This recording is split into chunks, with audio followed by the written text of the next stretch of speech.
Hola, ¿cómo estás? Bueno, espero que te encuentres muy bien. Mi nombre es Martín Blanco y quiero darte la bienvenida a este canal en donde cada semana estamos haciendo el resumen de nuestra escuela sabática. Y estamos ya en la lección número 12, ya estamos a poquitos días de finalizar este año, este 2024. Y también, obviamente, ya estamos finalizando casi este último trimestre de este año. Ya estamos esperando y sabiendo de qué se va a tratar la siguiente lección, ¿sí? Bueno, como bien sabes, estuvimos estudiando durante todo este trimestre el Evangelio de San Juan, vimos muchísimas cosas interesantes, pudimos analizar y poder sacar varias lecciones prácticas para nuestra vida, así que vamos a hacer lo mismo con esta lección. Esta lección apunta específicamente a los últimos días de Jesús en esta tierra. Y en esos últimos días hubieron una serie de acontecimientos bastante interesantes. Uno de ellos, que es lo que vamos a hablar ahora en unos minutos, tiene que ver con una conversación, con un diálogo que se genera con Pilato, ¿sí? Así que, y luego vamos a ver alguna serie de acontecimientos siguientes, ¿sí? Bueno, antes de comenzar, como siempre te digo, si no lo hiciste hasta el momento, si no te suscribiste al canal, es el momento para que puedas suscribirte, así somos más en este canal. Si lo hiciste, bueno, te agradezco un montonazo que lo hayas hecho. También te invito a que puedas compartir este resumen allí en tus redes sociales y que puedas dejar también algún comentario. También agradezco a las personas que estuvieron dejando sus comentarios en esta lección pasada. Estamos tratando siempre de responder allí los comentarios, los saludos que dejan cada uno de ustedes. Así que muchísimas gracias. Quédate entonces hasta el final para que podamos compartir juntos el resumen de esta lección. Bueno, vamos a comenzar. El título de la lección de esta semana es La hora de la gloria, la cruz y la resurrección. Ustedes saben que en el Nuevo Testamento hay 4 evangelios que relatan la vida de Cristo aquí en la tierra, ¿sí? Mateo, Marcos, Lucas y Juan. Y cada uno hace énfasis en algunos acontecimientos más que en otros, obviamente porque estaban dirigidos a diferentes audiencias, ¿sí? Entonces, cada evangelio hace su énfasis, tiene su condimento especial, podríamos decir. Pero en el evangelio de Juan está muy arraigada la idea de dejar en claro que el momento de la entronización de Jesús fue nada más y nada menos que el momento de la crucifixión. Eso es lo que vamos a ver ahora en estos próximos minutos, ¿no? Vamos a ver qué fue lo que sucedió allí en ese momento y vamos a ver justamente lo que significa para nosotros hoy, qué valor tiene ese acto para nosotros hoy en nuestros días, ¿sí?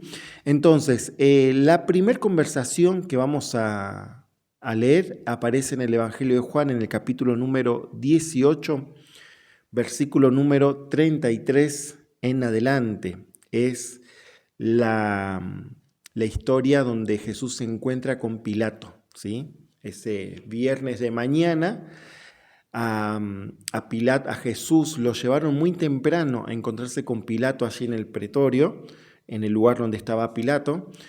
Y al ser muy temprano, o sea, lo llevaron a Jesús temprano a encontrarse con Pilato. Pilato se tuvo que levantar de su cama para recibirlo, o sea, que lo despertaron. Ya partiendo desde eso, Pilato ya no estaba de muy buenos ánimos, porque a quién le gusta que lo despierten temprano, ¿no? Bueno, así fue el caso de Pilato en ese momento. Y sucede algo interesante en esa entrevista. No sé si alguna vez vos hiciste una pregunta a alguna persona y no te quedaste para escuchar la respuesta. Eso no suele pasar, porque cuando nosotros hacemos una pregunta es porque queremos tener y oír la respuesta a lo que estamos preguntando. Es muy raro que uno haga una pregunta y que uno no se quede a escuchar la respuesta.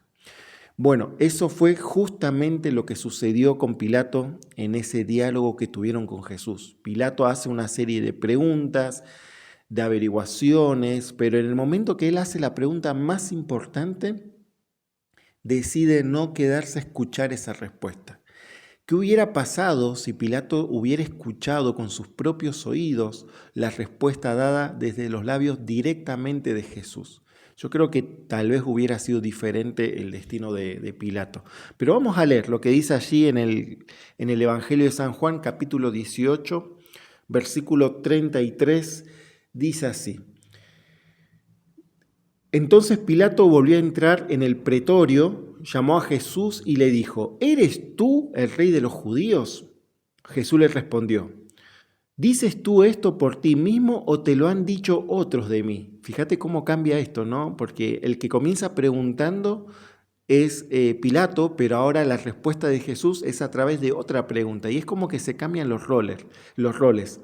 Porque ahora el que empieza a indagar, el que empieza a preguntar, el que empieza a tener control de la conversación, es Jesús, ¿no? Jesús le hace esta pregunta a Pilato. ¿Vos lo decís esto porque es algo que realmente querés saber vos o porque te lo han dicho otros de mí? Entonces Pilato en el versículo 35 responde, ¿no? ¿Soy yo acaso judío? Tu nación y los principales sacerdotes te han entregado a mí. ¿Qué has hecho? Pregunta Pilato. Y Jesús dice, mi reino no es de este mundo. Si mi reino fuera de este mundo, mis servidores pelearían para que yo no fuera entregado a los judíos. Pero mi reino no es de aquí. Yo creo que en estas afirmaciones en donde Jesús dice que su reino no es de este mundo, de alguna manera Pilato empezó a comprender a lo que Jesús quería llegar con sus palabras en ese momento, ¿no? O sea, lo que Jesús quería hacer en este mundo no era instaurar un nuevo reino que entrara en competencia con los reinos seculares, mundanos, propios de este mundo, ¿no? El reino de Cristo es netamente diferente, tiene que ver con cuestiones espirituales, con la salvación de la persona, no es simplemente con subyugar a una nación o demostrar tener más poder que otras naciones. El reino de Jesús es totalmente diferente. Y yo creo que es sumamente importante que nosotros entendamos también esto hoy, porque nos puede parecer muy claro lo que aparece allí en el Evangelio de San Juan, en la conversación de Jesús con Pilato, pero puede ser que nosotros hoy todavía no lo entendamos tan así como Jesús lo dijo. Puede ser que todavía estemos pensando que el reino de Cristo o el hecho de aceptar a Jesús como mi rey, como mi Señor, va a traer, podríamos decir, eh, consecuencias materiales a mi favor. Y no, o sea, puede ser que sí, pero puede ser que no. O sea, el hecho de que vos aceptes a Jesús como tu Salvador, como tu Señor, no significa necesariamente que las cosas de este mundo, no sé, me refiero a tus planes, a tus estudios, a tu trabajo, no significa que todo eso va a mejorar. Puede ser que sí. Yo personalmente creo que Dios mejora la vida de una persona, no solamente los aspectos espirituales, sino que las bendiciones alcanzan mi actividad que hago todos los días, mi trabajo, mis ocupaciones, pero no hay una garantía de que sí o sí va a suceder. Puede ser que Dios bendiga todo lo que yo haga, o puede ser que no necesariamente la bendición venga desde el lado material. No sé si me explico, ¿sí? Si no me explico, deja ahí en los comentarios, ¿sí? Entonces, a lo que voy es que puede ser que todavía hoy no entendamos de qué se trata el reino de Cristo. A eso es lo que voy, ¿sí? Jesús va a cuidar tu vida, te va a proveer todo lo que vos necesites, pero no siempre va a ser desde el mismo foco o desde la misma visión que la que tenemos nosotros, ¿sí? Jesús siempre va a priorizar nuestro bienestar espiritual y nuestra salvación.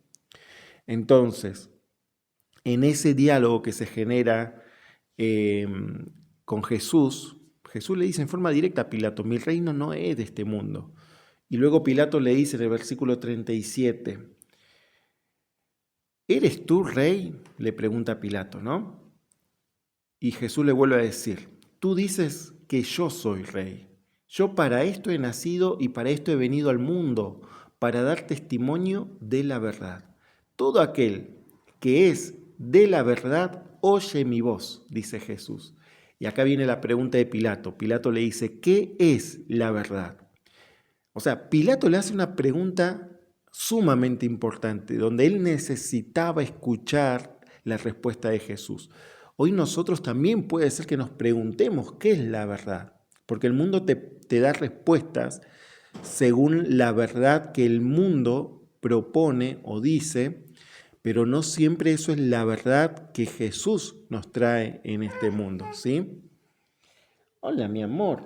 Estamos acá grabando. Manda saludito. Dale, dale, porque si el papá te quiere acompañar al jardín, no puede hacer todo al mismo tiempo, dale. Sí. Bueno, vamos a continuar entonces después de este momento. Bueno, a ver, ya me perdí un poco. Estábamos en la conversación de Pilato con Jesús, donde Pilato le dice qué es la verdad. Y decíamos que el mundo tiene su verdad o quiere darnos su verdad, pero nosotros somos los que tenemos que saber en dónde estamos depositando nuestra fe, nuestra confianza. Así como el mundo te presenta su verdad de las cosas, la palabra de Dios nos da la verdad también de las cosas. Por ejemplo, el mundo cuando te quiere decir la verdad del origen del ser humano, el mundo tiene una respuesta para darnos en esto, ¿no? Y esa respuesta tiene que ver con un ciclo de evolución de millones de años. Entonces, la Biblia cuando te muestra la verdad de ese tema, nos muestra que somos creación de Dios, salimos de las manos de Dios. Lo mismo sucede cuando uno quiere saber la verdad acerca de qué es lo que pasa cuando una persona muere. Bueno, el mundo te presenta su verdad sobre esto. Y te dice, hay varias filosofías, creencias sobre qué es lo que pasa cuando una persona muere. Ahora, la Biblia te dice claramente qué es lo que pasa cuando una persona muere, ¿sí? Eclesiastés capítulo 9 te dice que la persona que muere no es consciente de lo que pasa ni de lo que sucede a su alrededor. Lo mismo puede ser con la verdad acerca de cómo va a finalizar todo este mundo. El mundo te dice su verdad sobre este asunto, ¿no? Y habla sobre el calentamiento global, sobre una tercera guerra mundial, o sea, hay varias también teorías sobre este tema. Ahora, la Biblia también te presenta la verdad acerca de cómo va a finalizar esto. Si Pilato se hubiera quedado a escuchar la verdad y hubiera de alguna forma evitado o ignorado, ¿sí?, lo que estaba sucediendo afuera de la casa de él, la turba que estaba allí reclamando la muerte de Cristo, Pilato hubiera escuchado de labios de Jesús diciéndole, yo soy la verdad. Así como Jesús dijo algunos capítulos anteriores, yo soy el camino, la verdad y la vida. Entonces, en esa respuesta, posiblemente Jesús le hubiera dicho que la verdad estaba en él, ¿sí? Jesús es la verdad. Y bueno, eso es la verdad máxima, lo que nosotros necesitamos, depositar nuestra fe y creer en Jesús, no solamente como nuestro Salvador, sino también como nuestro Señor de la vida, creyendo y aceptando que lo que Jesús nos pide es para nuestro bien. Jesús nunca te va a pedir algo que a vos no te esté haciendo bien. O sea, todos los cambios que Dios pretende hacer en nuestra vida es para que estemos mejor. Dios nunca nos va a sacar algo que a nosotros ya de por sí nos hace bien.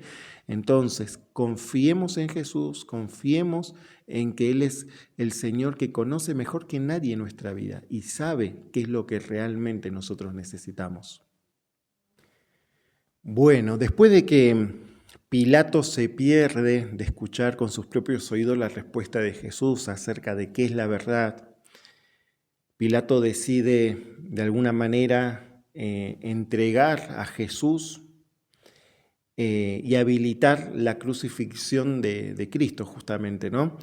Y lo que sigue es bastante interesante. Allí en el capítulo 19 de San Juan aparece un momento en donde después de ese diálogo entre Pilato y Jesús, Pilato envía a Jesús con los soldados y bueno, allí empiezan a golpearlo, empiezan a insultarlo, se empiezan a burlar de Jesús, le empiezan a poner una túnica, ¿no?, burlándose de él como el supuesto rey. Todo eso lo hacen los soldados romanos, ¿sí? Ahora, cuando se lo traen nuevamente hacia Pilato, dice el versículo 4 del capítulo 19, entonces Pilato salió otra vez y le dijo, mirad, os lo traigo fuera para que entendáis que ningún delito hallo en él. Y salió Jesús llevando la corona de espinas y el manto púrpura. Y Pilato les dijo, este es el hombre. Cuando vieron los principales sacerdotes y los guardias, dieron voces diciendo, crucifícalo, crucifícalo. A ver, hay algo interesante en estas palabras en donde Pilato señala a Jesús y dice, he aquí el hombre, ¿no? A mí siempre, desde chico, me llamó mucho esa parte en donde dice estas palabras y no las entendía, sinceramente, ¿no? ¿Qué es lo que Pilato habría querido decir?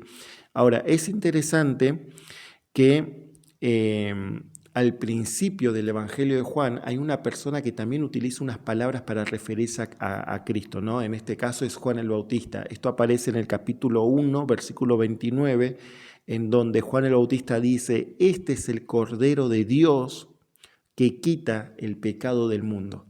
Y uno se pone a pensar, ¿no?, en las palabras de Juan el Bautista y en las palabras de Pilato. Juan el Bautista dice, este es el Cordero de Dios que quita el pecado del mundo, y Pilato dice, he aquí el hombre.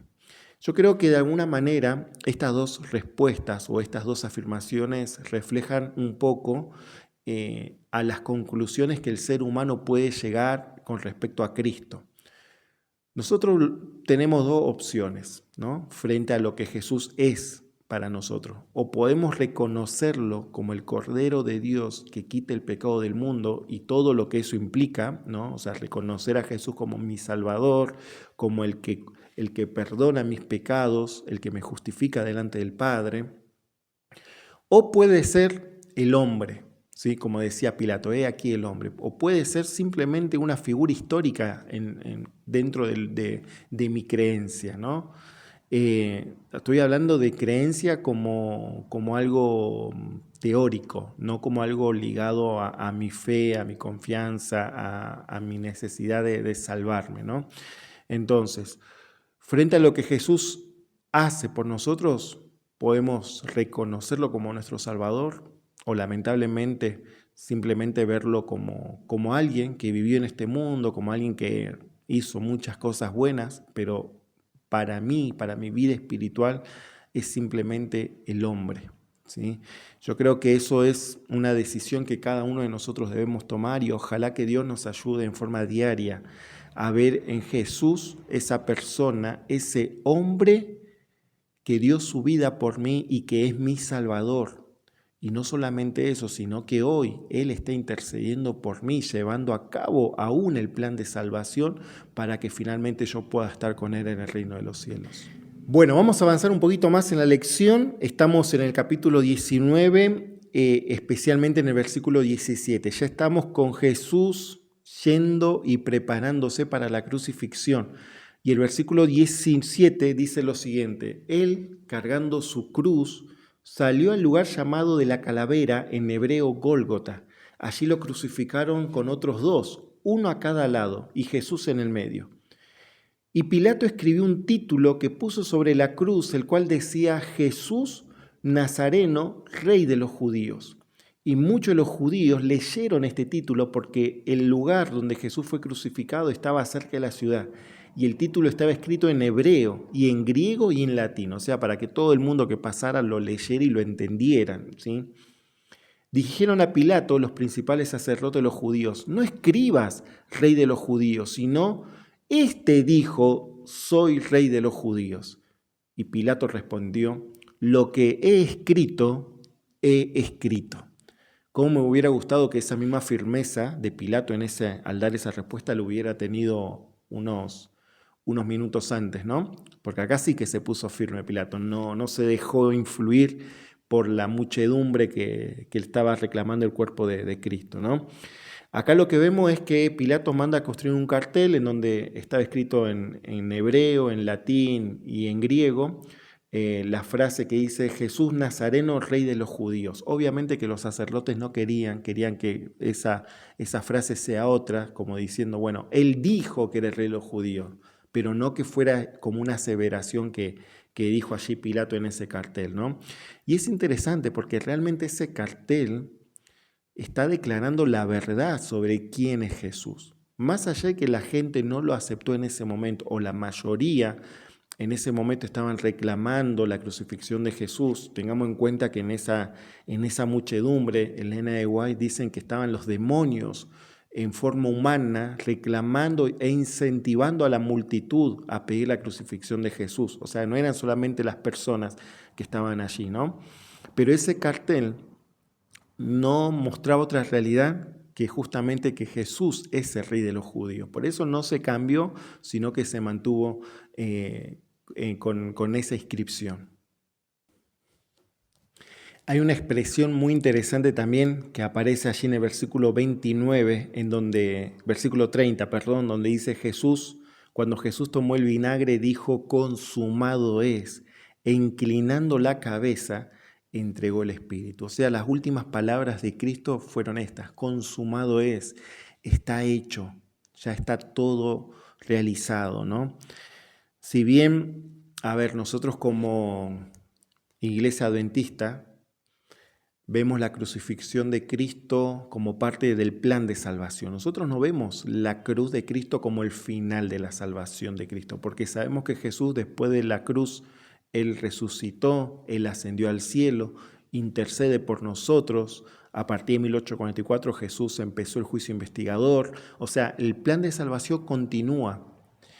Pero la parte de la crucifixión no es la totalidad o no es todo lo que nosotros necesitamos para ser salvos. Jesús hoy en día está intercediendo para que realmente ese sacrificio sea en mi vida eficaz. Y eso depende obviamente de mi decisión también, ¿sí?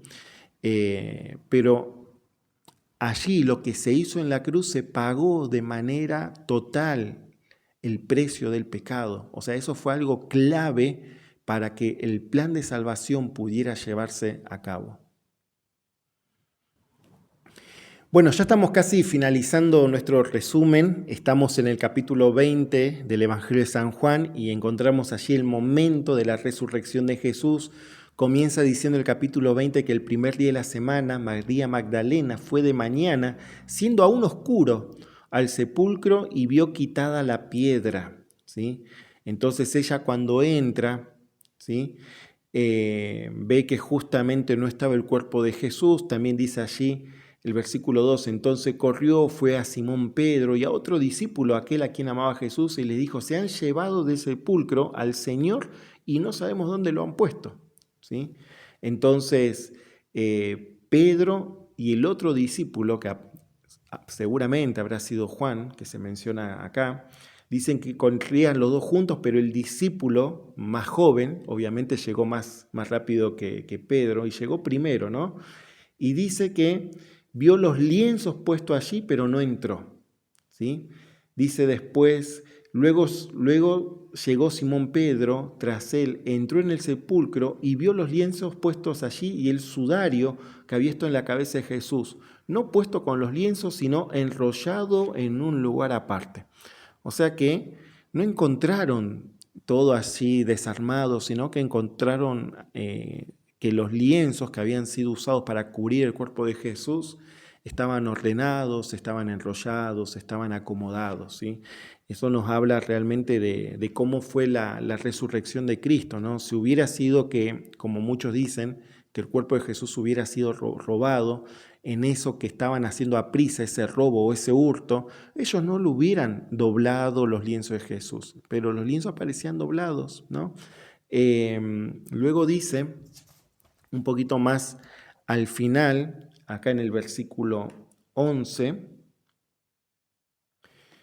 dice, pero María estaba afuera llorando junto al sepulcro. Mientras lloraba, se inclinó para mirar dentro del sepulcro y vio a dos ángeles con vestiduras blancas que estaban sentados, el uno a la cabecera, el otro a los pies, donde el cuerpo de Jesús había sido puesto. Y le dijeron, mujer, ¿por qué lloras? Y ella dice, porque se han llevado a mi Señor y no sé dónde lo han puesto. Dicho esto, se volvió a Jesús, que estaba allí, pero no sabía que era Jesús. Y Jesús le dijo, mujer, ¿por qué lloras? ¿A quién buscas? Ella, pensando que era el jardinero, le dijo: Señor, si tú lo has llevado, dime dónde lo has puesto y yo lo llevaré. Y Jesús le dijo: María. Y ahí ella se dio cuenta quién era el que le estaba hablando, no era otro que el propio Jesús. Y ahí ella dice: mi maestro, Raboni, que significa maestro. Y Jesús le dice en ese momento: suéltame o no me toques, porque aún no he subido a mi Padre, pero ve a mis hermanos y diles: subo a mi Padre y a vuestro Padre, y a mi Dios, a vuestro Dios. Entonces fue María Magdalena para dar a los discípulos la noticia de que había visto al Señor y que Él había dicho estas cosas. La primera persona que recibe la orden de llevar y avisar a los demás que Jesús había sido resucitado fue María, una mujer. Y es interesante, ¿no? Porque es interesante que Jesús eligiera una mujer para dar la noticia, porque ya de por sí las mujeres son muy meticulosas al contar algo, un acontecimiento. Vos fíjate, ¿no? La conversación entre una mujer y un hombre, el hombre cuando te cuenta algo, cuando te quiere informar, es muy plano en lo que dice, muy superficial. En cambio, la mujer te cuenta todo con lujos y detalles, se toma el tiempo necesario, pero te lo cuenta en forma detallada. Bueno, esta noticia de que Jesús había resucitado necesitaba ser dado con urgencia y en forma meticulosa. Por eso fue María la primera. Y qué bueno esto de que la resurrección de Jesús tuvo que ser anunciada. Hubo alguien que tuvo que ir y avisar a los demás que Jesús había resucitado. Hoy vos y yo podríamos hacer la misma obra que realizó María, convertirnos en mensajeros del Señor. Hoy nosotros tenemos una noticia, no solamente de que Jesús resucitó, sino de que Jesús también promete volver. Y ese es un mensaje que nosotros debemos darlo al mundo, no guardarlo para nosotros, sino compartir esto que Jesús hizo por nosotros. Vimos que Jesús murió, que Jesús resucitó y que Jesús va a volver. Y ese es el mensaje que vos y yo hoy tenemos que contar al mundo. Vamos a hacer una oración para que Dios nos ayude a lograr esto y que podamos compartir con la mayor cantidad de personas posible esta hermosa noticia. Querido Padre que estás en los cielos, queremos agradecerte mucho por este momento, porque podemos, Señor, estudiar tu palabra y podemos ver allí cómo fueron esos últimos momentos, Señor, tus palabras, tus enseñanzas, tus lecciones, de cómo, Señor, tú has resucitado y el mensaje que nosotros hoy tenemos para compartir, Señor. Ayúdanos a que podamos cada día acercarnos a ti, fortalecer nuestra relación contigo y que como consecuencia de esto podamos también compartir con los demás lo que tú vas a hacer, que pronto vas a venir a buscarnos, Señor. Por eso nos ponemos en tus manos, oramos y pedimos todo en el nombre de Jesús. Amén. Bueno, querida familia, nos vemos la semana que viene, ya casi en la última lección, así que estudia y nos vemos la próxima semana. Acordate de suscribirte al canal, de compartir también este video en tus redes sociales y también de dejar tus comentarios. Nos vemos, un abrazo grande, chau chau.